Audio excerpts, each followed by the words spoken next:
e këtij angazhimi të vazhdueshëm. Ajo bazohet në një realitet që është dokumentuar në mënyrë të vazhdueshme nga analizat ndërkombëtare dhe nga raportet e institucioneve të sigurisë.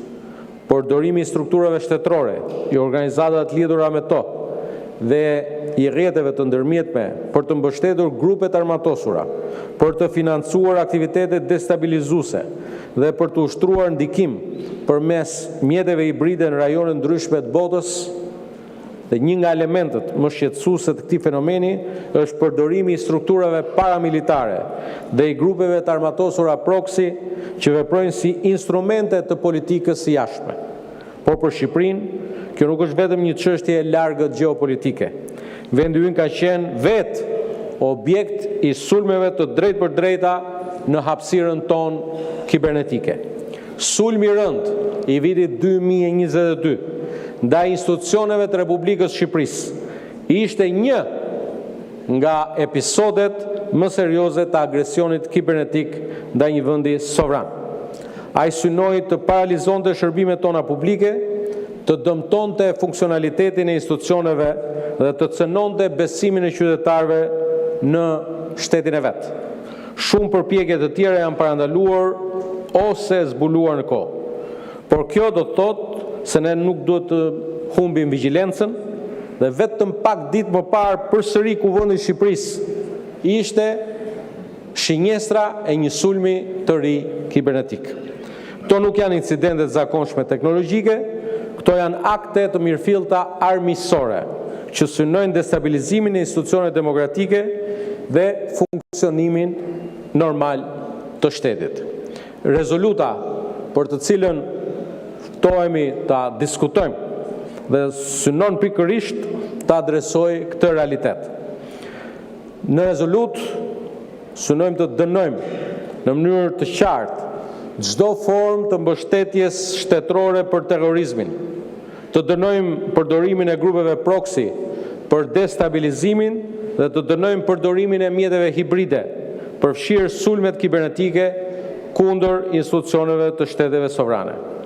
Rezoluta i bën thirrje qeverisë shqiptare që në përputhje me legjislacionin tonë dhe në koordinimin e plot me aleatët tanë të shqyrtoj dhe të shpallë Gardën Revolucionare të Iranit dhe organizatën Hezbollah në Liban si organizata terroriste, si dhe të forcojmë bashkëpunimin me partnerën ndërkombëtar në luftën kundër terrorizmit të sponsorizuar nga shteti dhe rrjetet e tij.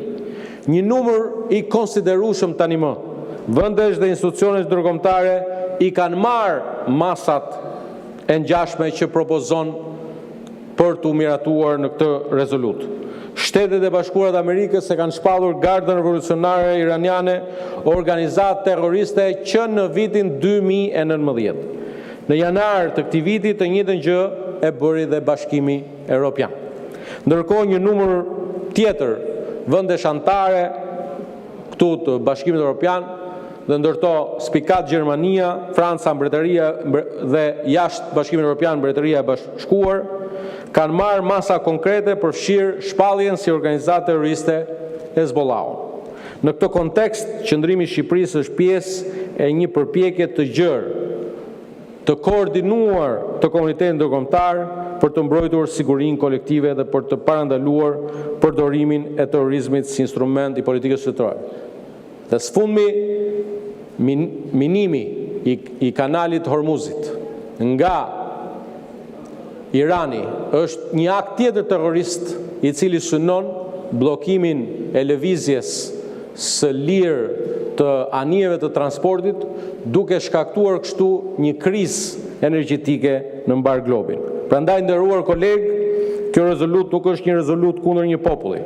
Ajo nuk i drejtohet kurrësi qytetarëve të Iranit, të cilët janë shpesh dhe jemi gjithë dëshmitar, janë vetë viktima e një regjimi represiv. Ajo është një qëndrim kundër praktikave shtetërore që mbështesin terrorizmin, destabilitetin dhe përdorimin e dhunës si një akt i pastër politik. Shqipëria ka treguar vazhdimisht se është një partner i besueshëm në luftën kundër terrorizmit.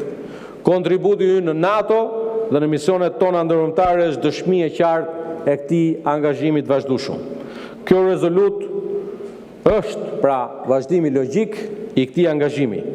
Ajo është një mesazh i qartë se Shqipëria jonë e përbashkët nuk e toleron terrorizmin në asnjë formë dhe institucionet e saj janë të vendosura ta mbrojnë demokracinë, sigurinë dhe sovranitetin e vendit.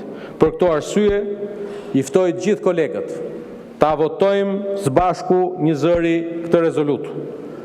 Keqardhje për mungesën sot në këtë seancë të deputetëve të 3 grupeve parlamentare të opozitës, të cilët nuk ditën që në një moment solem të një qëndrimi të domosdoshëm urgjent menjëhershëm të Shqipërisë për krah Shteteve të Bashkuara të Amerikës, për krah vendeve anëtare të Bashkimit Evropian, sikurse përmenda Gjermaninë dhe Francën dhe plot vende të tjera, për krah një partneri të rëndësishëm si Mbretëria e Bashkuar, nuk dolën sot me interesin e vogël të javës të njoftuar për një tjetër protest pa krye, të vinin në seancën e Kuvendit të Shqipërisë dhe ta mbështesin këtë qëndrim i cili është i domosdoshëm, është urgjent dhe i nevojshëm sa i përket edhe kontekstit të ri pas zhvillimeve, pas